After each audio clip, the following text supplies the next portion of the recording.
Good morning and welcome to Morning Movie News, where Thor Ragnarok's Thursday night box office numbers are in, and they are truly thunderous.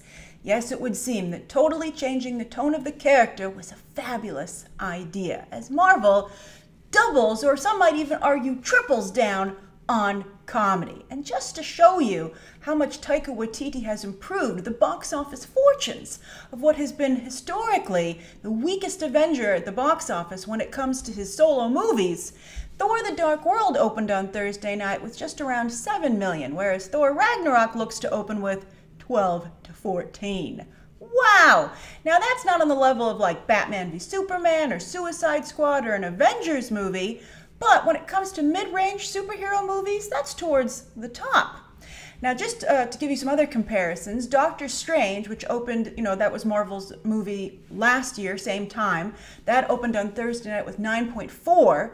Winter Soldier opened with just 10.2, but that, of course, was coming off of a pretty weak movie for Captain America, and also nobody was familiar with how awesome the Russo brothers were at that point.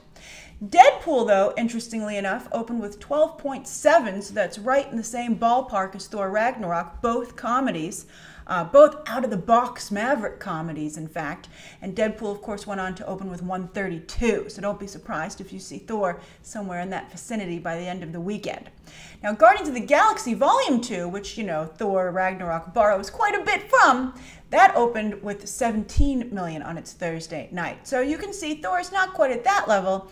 And that movie, of course, went on to open at 146 for the entire weekend. So Thor's not going to get to that level. But it's currently tracking for 100 to 120. But I wouldn't be surprised if you do see it somewhere in the vicinity again of Deadpool at around 132. That would be amazing. Now, don't forget, all weekend long, if you're going to see the movie Thor Ragnarok, take a photo of yourself at the theater with either your ticket stub that clearly says Thor Ragnarok, or with the poster for the movie, or if they have a themed cup, or in your seats at the theater, etc. And you'll be included on Movie Math in the ticket montage on Monday. And we'll certainly have a lot to talk about. I've already got a ton of great pictures from you guys, and look forward to seeing you at the theater all weekend long. All right, so that's the first story of the day.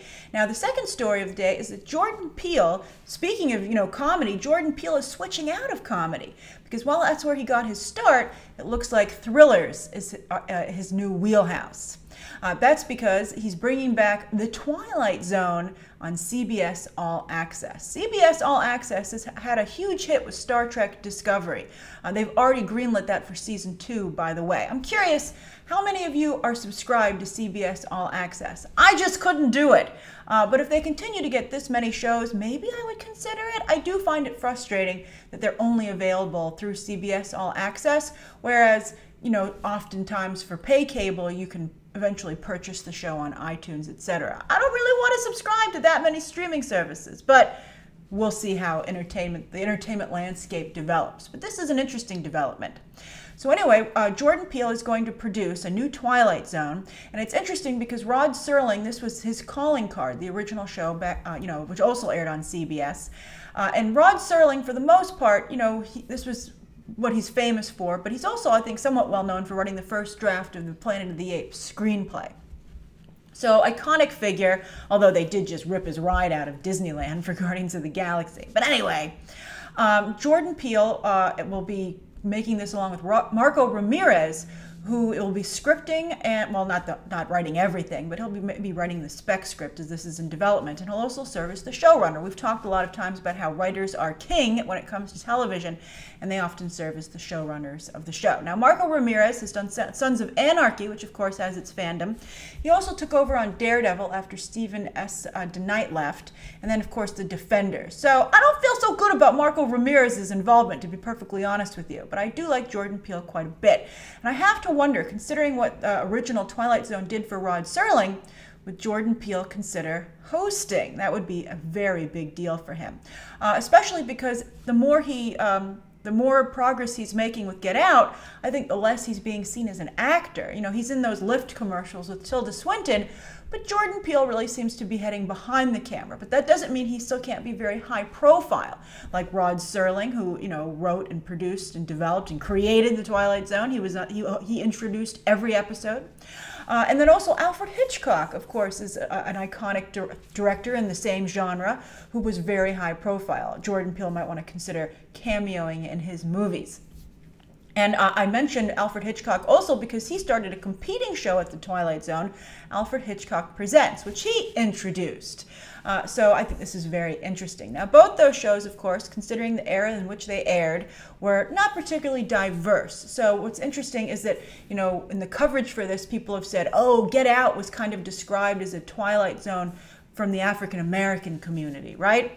And I can see that totally, and it had a very diverse audience. You know, everybody went to see Get Out, and it's, you know, tracking to do very well during award season. It already made a ton of money at the box office. So anyway, a more diverse Twilight Zone type show I think could be very well received. Although that's basically Black Mirror, right? And I wouldn't be surprised if Black Mirror's success and its recent move to another streaming service, Netflix, was also an influence in this decision to bring the Twilight Zone back to CBS All Access, along with, of course, the success of Get Out and Star Trek Discovery. So will you watch that? I would be very tempted to watch that. I'm a big Twilight Zone fan. And I actually think, you know, Black Mirror is a little bit more out there, and I don't think it comes to as strong a conclusion. The Twilight Zone episodes, and Alfred Hitchcock Presents to some degree, they were a little scarier, they were a little more cinematic, they were a little bit more like a really good scary story. And I would be very interested in them indeed. All right, so anyway, those are the top two stories of the day. Now, the third story of the day, oh, this is a fascinating one. I didn't think I'd have one, but then I stumbled across this story, and it's fabulous. So we're going to talk about an awards film, or a potential awards film, that's just starting to come together. To give you some idea of these kind of movies in the gestation period. You know, you're so familiar with them when they're, you know, being released and their campaigns begin, but this is when they start to come together. So Jesse Eisenberg, you know, he really, you know, suffered from his portrayal of Lex Luthor in Batman v Superman. I liked him in the theatrical cut. I thought he was a disaster in the Ultimate Edition, although many of you feel the opposite. But anyway, he has found a new film to star in, and it's going to be a biography about famous mime, French mime, Marcel Marceau. And that's hilarious. I mean, at first you laugh about it. You're right, Jesse Eisenberg, you're ridiculous. That's so crazy, and you always pick such out of the left field things. And, you know, of course, you would play a French mime after Lex Luthor, right? Because, of course, Americans don't, you know, mimes are kind of like a punchline at this point, right? Although, if you see the World Trade Center Tightrope movie with Joseph Gordon-Levitt from Robert Zemeckis, that's a very interesting look at miming, and I actually think that's an excellent film, and I highly recommend that you watch it. It's too bad that it didn't do better in theaters. I don't think it was particularly well advertised. But anyway, Jesse Eisenberg will play Marcel Marceau, who has a fascinating, awards-friendly history. So he grew up in France. He had a Jewish family, and unfortunately, you know, right around World War II. And his family was taken to Auschwitz, not Marcel, he escaped, but his father was killed there, but his mother did manage to survive. And while Marcel Marceau was free during the World War II situation, he was actually a member of the French resistance. He was a runner to General Patton's army because he was bilingual. And he also used his mime techniques. So this whole time that he's working with the French resistance, inspired by Chaplin, by the way, as a small child, he's developing at the same time his mime persona. So those two things are happening at the same time. The Academy would eat that up, right? So he uses his mime techniques to help teach Jewish children to be quiet as he safely gets them to Switzerland. Wow! All right, not even more so. His first major performance as a professional happens with the liberation of Paris in front of 3,000 troops in August 1944. What an ending to the movie! Now, I often and I mean, like, I'm just salivating as a producer, all right? So let me also point out to you, now, we always talk about the fact that it's important to have a good behind-the-scenes story, right? That when you go and you do all the talks with Academy voters, you want to have your own reason for why you made the movie. So not only is Jesse Eisenberg, of course, Jewish, but Jesse Eisenberg's mother was also a clown. Now, she mostly did children's birthday parties, but still he can point to really trying to give some credibility and seriousness and respect to a profession which he grew up around and that his mother gave her life to, even though she didn't find tremendous success at it. I mean, it's just absolutely perfect, right? And right now what they're doing is they're getting the international rights together for distribution to raise money to film. This is going to go into production in early 2018. And they just brokered a deal for Chinese distribution through a company called Bliss, which actually distributed Hacksaw Ridge, where Hacksaw Ridge made $62 million in China, although they really hate the Japanese as well. But anyway, that was all brokered through CBS, and we talk about agencies doing this kind of work now, packaging and being almost little studios themselves. But here's the problem. This is a great project. It's perfect for the awards season, but I think that Jesse Eisenberg is something of a liability after Batman v Superman, and I think that he's not helped enough by the writer-director of the film.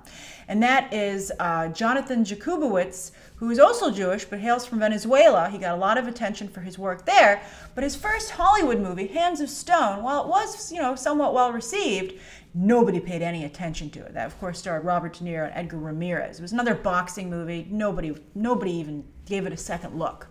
So that really, I think, undercuts the awards potential of this. And if you were going to rehabilitate Jesse Eisenberg post-Batman v Superman, you'd not only need a good story, because, his mother being a clown might be too tempting to pass up, right, in terms of the awards campaign.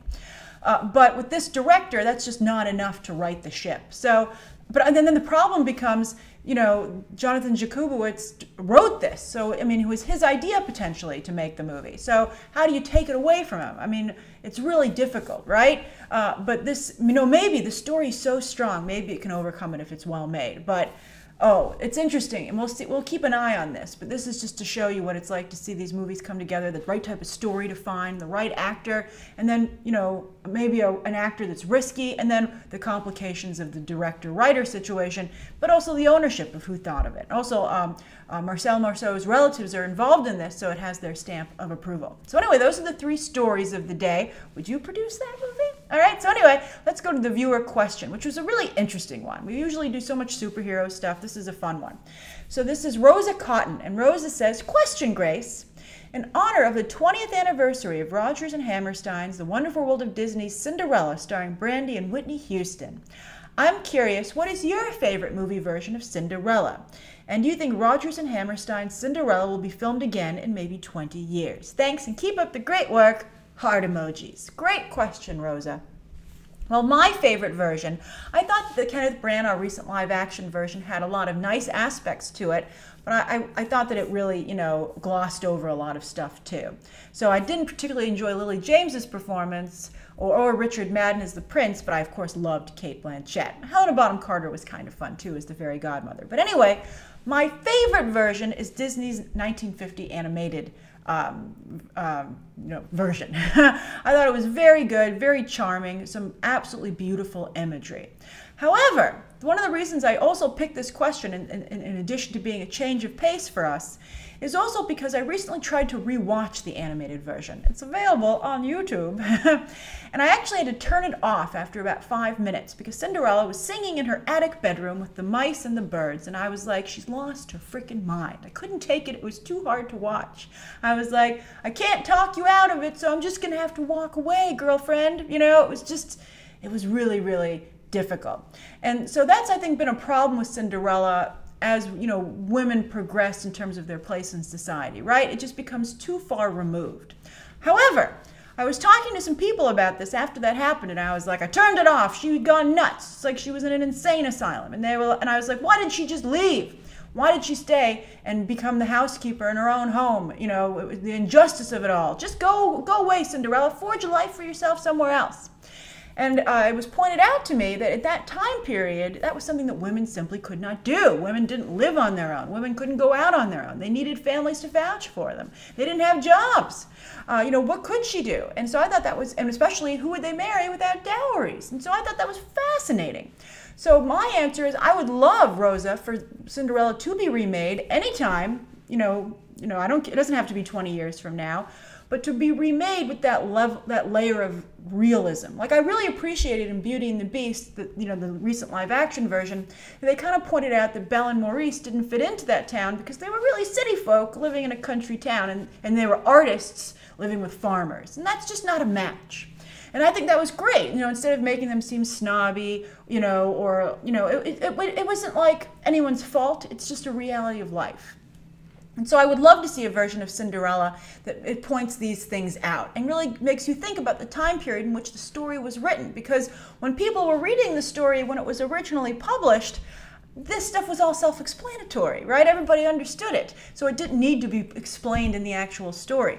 So I think that especially with fairy tales, as time goes on, people just romanticize it, they simplify it, they boil it down. They don't think about the historical aspects of the time period. And I would really love them to do that. So my favorite version, to a point, is the 1950 Disney animated classic of Cinderella, but I would love to see this more realistic approach to the material.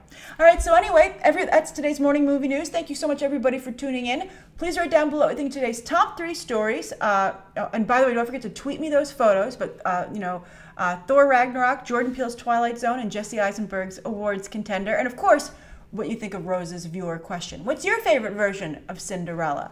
Write your thoughts down below, and you can check out some more videos right now.